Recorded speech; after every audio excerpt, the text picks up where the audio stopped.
The real brief, real history of SNL. In the beginning, in 1975, Saturday Night Live was great, groundbreaking to a certain extent, at least for broadcast television. The original cast made hilarious skits and have become iconic for their work. Then, in 1980, it all fell off a cliff and was terrible for a few years, living off the fumes of the first 5 seasons. Even though it did have some funny performers, not least the colossal talent of Eddie Murphy, that was central to the replacement cohort.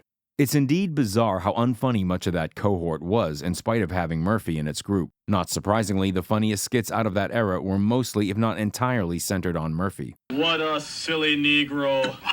Then Murphy went on to stand up in cinematic stardom, and the show came back in the latter half of the 1980s, and was good. In the intervening years, most of the 1990s, it was really hit or miss.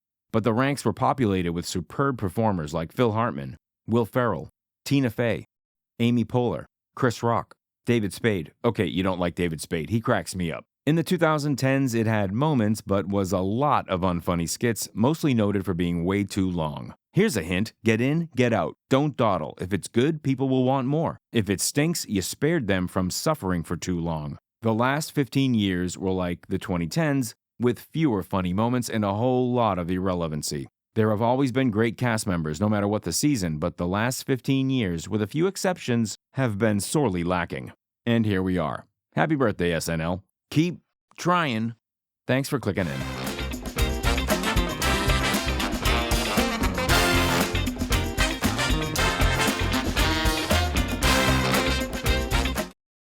Greetings from the Humongous. Thank you all for subscribing. Nothing can escape. The Humongous rules the wasteland.